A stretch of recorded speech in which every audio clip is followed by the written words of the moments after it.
नमस्कार मित्रों, nine academy की इस ऑनलाइन क्लास में आपका फिर से मैं स्वागत करता हूं। मैं अतुल द्विवेदी आज आपके नेक्स्ट टॉपिक डिक्टेट करने जा रहा हूं, जिसका नाम है इक्विपोटेंशियल सरफेस। इसको हिंदी में कहते हैं समविभव पृष्ठ। ठीक है। अच्छा, what is equipotential surface? Equipotential का मतलब क्या है? इक्वी का मतलब हो गया इक्वल। इक्वी का मतलब क्या है? इक्वल। पोटेंशियल तो आप समझ ही रहे हैं, ठीक। और सरफेस का मतलब सरफेस ही है। मतलब ये हम उस सरफेस की बात करेंगे जिस पर पोटेंशियल हर एक पॉइंट पर क्या होगा? इक्वल हो। ठीक है ना।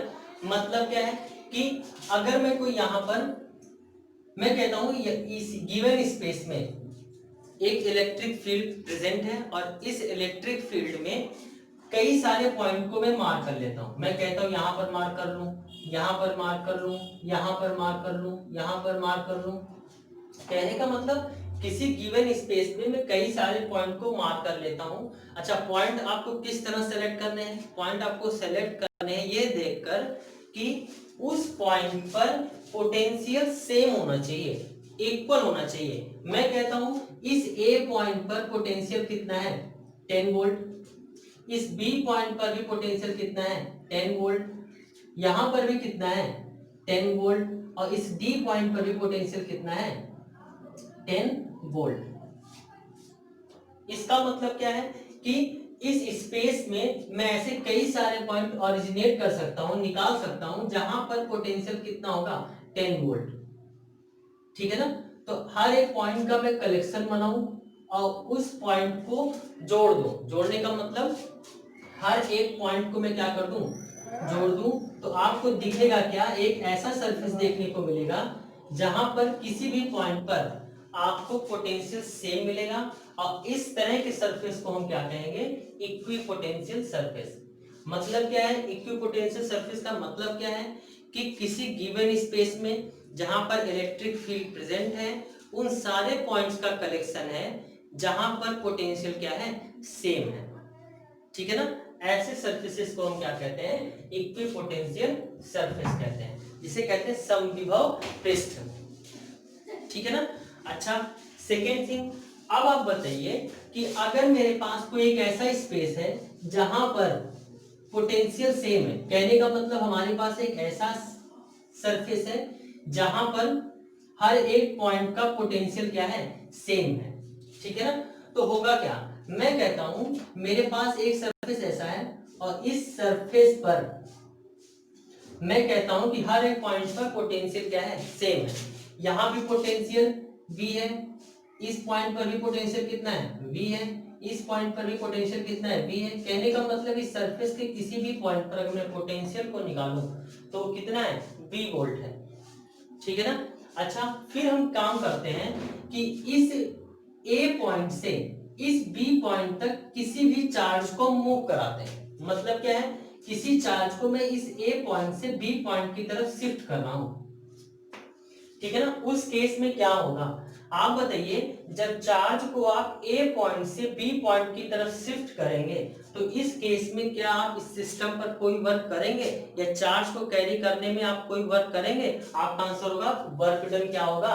0। क्योंकि पिछले वाले वीडियो में मैंने आपको बताया था वर्क डन निकालना है आपको, तो आप क्या करते थे? Q not times of VA minus VB करते थे।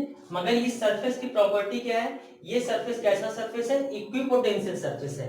तो इस केस में जब आप चार्ज को A पॉइंट से B पॉइंट की तरफ शिफ्ट करेंगे तो A और B के रेस्पेक्ट में अगर मैं बात करूं तो A और B पर पोटेंशियल क्या है? सेम है। तो मैं B है मतलब A पॉइंट का पोटेंशियल भी कितना है? V है। B पॉइंट पर भी पोटेंशियल कितना है? V है। अगर मैं इसको कैलकुलेट करूं तो मेरा आंसर क्या होगा? 0। कहने का मतलब क्या है, यहां से बहुत इंपॉर्टेंट रिजल्ट देखने को मिल सकता है कि किसी भी इक्विपोटेंशियल सरफेस पे चार्ज को एक पॉइंट से दूसरे पॉइंट तक ले जाने में आपको नेट वर्क डन कितना करना पड़ता है, आपका आंसर होगा 0। ठीक है ना। ऐसे ही अगर मैं इस सी पॉइंट की बात करूं, मैं कहता हूं चार्ज को ए से सी पर लेकर जाऊं, फिर भी वर्क डन क्या होगा 0। सी से डी पॉइंट पर लेकर जाऊं, फिर भी वर्क डन कितना होगा 0। मतलब इक्विपोटेंशियल सरफेस पे चार्ज को कैरी करने में नेट वर्क डन आपका कितना होगा 0 होता है।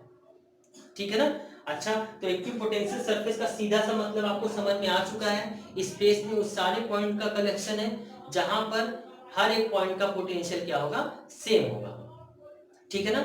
और इक्विपोटेंशियल सरफेस पर नेट वर्क डन क्या होता है, आपका 0 होता है। ठीक है ना। अच्छा, अब हमें पता कैसे चलेगा वो पॉइंट कहाँ है। किसी गिवन चार्ज के लिए, किसी चार्ज प्लेट के लिए, अलग अलग सिस्टम के लिए इक्विपोटेंशियल सरफेस का शेप अलग अलग हो सकता है।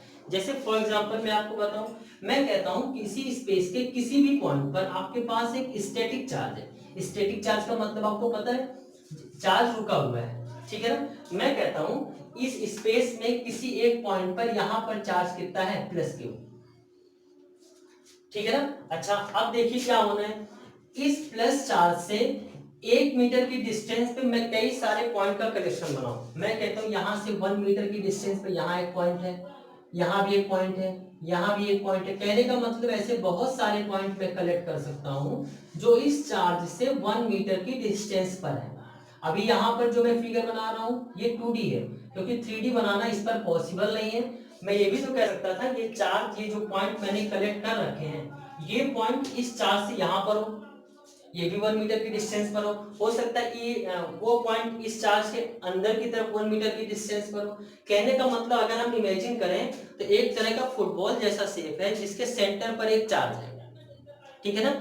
अच्छा, उस केस में होगा क्या, अब आप मुझे बताइए, अगर इस चार्ज के कारण मैं यहाँ पर पोटेंशियल निकालूं तो आपको पोटेंशियल निकालने के लिए पता है, अगर ये डिस्टेंस मैं को 1 मीटर है या मैं कहता हूँ r मीटर है, तो आप बताइए इस a पॉइंट पर पोटेंशियल कैसे कैलकुलेट कर देते हैं। b is equal to 1/4πε0 q/r, यही करते थे। ऐसे अगर मैं b पॉइंट पर बात करूं फिर भी मेरा पोटेंशियल कितना निकलेगा, b is equal to 1/4πε0 q/r।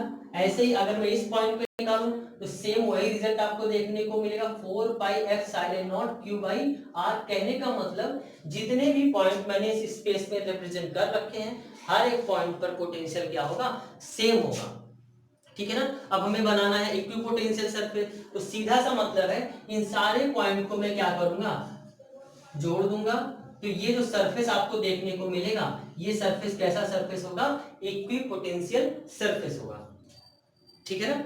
अच्छा, दूसरी चीज मैं कहता हूं, ये तो स्टैटिक चार्ज के लिए था। दूसरी चीज, अगर मेरे पास एक चार्ज प्लेट है, ये आपके पास एक प्लेट है, ये पॉजिटिवली चार्ज है, तो इस केस में अब मैं कहूं कि ये बताइए कि इक्विपोटेंशियल सरफेस कौन सा होगा। तो चार्ज प्लेट के लिए इक्विपोटेंशियल सरफेस हमेशा इस प्लेन के पैरेलल ही होगा। मतलब समझ रहे हैं पैरेलल का क्या मतलब है। चार्ज प्लेट के लिए अगर मैं स्टैटिक चार्ज की बात करूं, स्टैटिक चार्ज के लिए जो इलेक्ट्रिक फील्ड होगा वो कैसा होगा, इस तरह। मैंने आपको जब इलेक्ट्रिक फील्ड लाइन पढ़ाई थी तो मैंने आपको बताया था स्टैटिक चार्ज के लिए इलेक्ट्रिक फील्ड लाइन कैसे निकलती है। तो यहाँ पर ध्यान देने वाली बात ये है कि इक्विपोटेंशियल सरफेस कौन सा सरफेस होगा। इक्विपोटेंशियल सरफेस वो सरफेस होगा जिस पर हर एक पॉइंट पर पोटेंशियल सेम होगा। दूसरी चीज, ये जो इक्विपोटेंशियल सरफेस होगा वो हमेशा इलेक्ट्रिक फील्ड के कैसे होगा, परपेंडिकुलर होगा। कहने का मतलब अगर मैं इस इलेक्ट्रिक फील्ड लाइन और इस सरफेस की बात करूं तो इनके बीच का एंगल कितने डिग्री का होगा, 90 डिग्री का। ऐसे यहाँ भी कितने डिग्री का होगा, 90 डिग्री का। ये भी कितने डिग्री का होगा, 90 डिग्री का। कहने का मतलब इक्विपोटेंशियल सरफेस जो होगा वो हमेशा इलेक्ट्रिक फील्ड लाइन के क्या होगा, परपेंडिकुलर होगा। ऐसे ही अगर मैं यहाँ पर चार्ज प्लेट की बात करूं तो चार्ज प्लेट के लिए इलेक्ट्रिक फील्ड लाइन आपको पता है कैसे चलती है, इस प्लेन के परपेंडिकुलर आउटसाइड इसी तरह चलेंगी। ठीक, और दोनों तरफ निकलेंगी। इधर भी जाएंगी और इधर भी निकलेंगी। कहने का मतलब इलेक्ट्रिक फील्ड लाइन तो मुझे पता है, और आपसे कहता है कि ये बताइए कि यहाँ पर इक्विपोटेंशियल सरफेस कौन सा सरफेस होगा। तो आपको क्या करना है, आपको वो प्लेन लेना है जो इस इलेक्ट्रिक फील्ड लाइन के क्या हो, परपेंडिकुलर हो। कहने का मतलब अगर मैं यहाँ पर एक सरफेस ले लूं इस तरह से कुछ, तो ये सरफेस कैसा है, इस प्लेन के परपेंडिकुलर। अगर मैं इस सरफेस और इस इलेक्ट्रिक फील्ड लाइन के बीच के एंगल को निकालूं तो कितने डिग्री का आएगा, 90 डिग्री का आएगा। अच्छा, तो ये कैसा सरफेस है, इक्विपोटेंशियल सरफेस है। ठीक, अच्छा अब मैं इससे थोड़ा दूर जाके बात करता हूँ। ऐसा नहीं है कि आप इस चार्ज के लिए और इस चार्ज प्लेट के लिए केवल एक ही इक्विपोटेंशियल सरफेस प्लॉट कर सकते हैं, आप infinite electric field equipotential surface plot कर सकते हैं। कैसे, जैसे अगर मैं यहाँ पे कई सारे पॉइंट का कलेक्शन लूं जो इस चार्ज से इक्वल डिस्टेंस पर हो, तो आप देखेंगे क्या, आपको एक नया इक्विपोटेंशियल सरफेस देखने को मिलेगा। मैं यहाँ पर कई सारे पॉइंट का कलेक्शन लूं तो फिर से मुझे एक नया इक्विपोटेंशियल सरफेस देखने को मिलेगा। ठीक है ना, होगा क्या, जैसे जैसे चार्ज से डिस्टेंस बढ़ती जाएगी वैसे वैसे पोटेंशियल की वैल्यू उस सरफेस पर कम होती जाती है, मगर किसी सेम सरफेस के लिए पोटेंशियल की वैल्यू हमेशा क्या होगी, सेम होगी। कहने का मतलब यहाँ पर पोटेंशियल इससे ज्यादा होगा, यहाँ का पोटेंशियल इससे ज्यादा होगा। ठीक है ना, अगर चार्ज को आप इस सरफेस से इस सरफेस पर लेकर जाएंगे तब तो आपको वर्क डन करना पड़ेगा, मगर अगर चार्ज को आप यहां से उठा के सेम उसी सरफेस पर लेकर आएंगे तो आपको वर्क नहीं करना पड़ता है।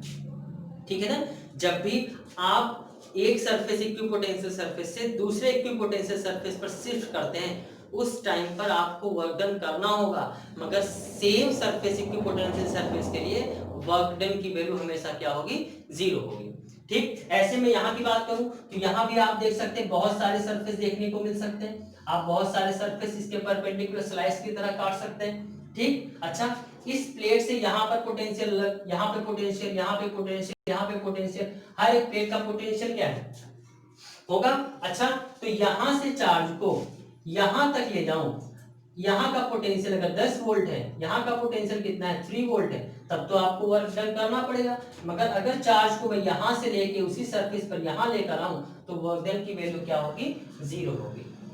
ठीक है ना, दूसरी चीज, ये इक्विपोटेंशियल सरफेस कभी भी एक दूसरे को इंटरसेक्ट नहीं कर सकते। क्यों नहीं कर सकते, क्योंकि आपको पता है किसी एक गिवन इक्विपोटेंशियल सरफेस के लिए पोटेंशियल की वैल्यू एक होती है।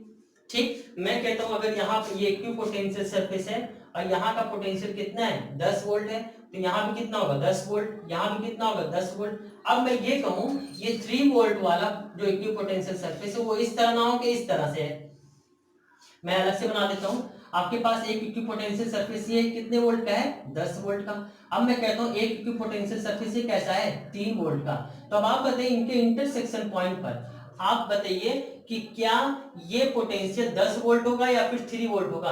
वी कांट जस्टिफाई इट, हम इसे जस्टिफाई नहीं कर सकते।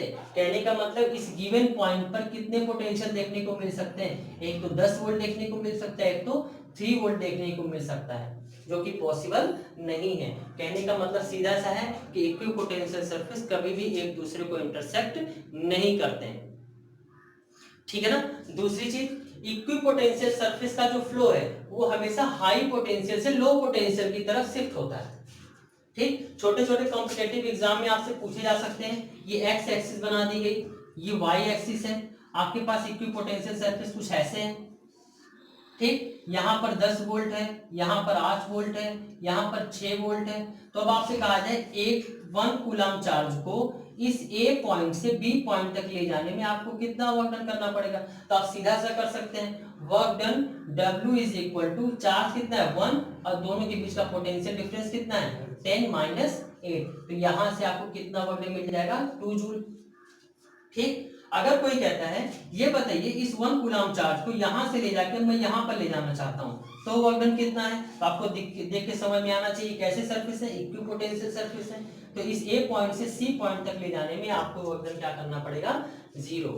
ठीक है ना, तो ये ओवरऑल इक्विपोटेंशियल सरफेस था और ये बहुत ही इंपॉर्टेंट है। छोटे मोटे क्वेश्चन कॉम्पिटिटिव लेवल पर, बोर्ड के लेवल पर बनाए जा सकते हैं। So be careful about it. Okay, thank you so much.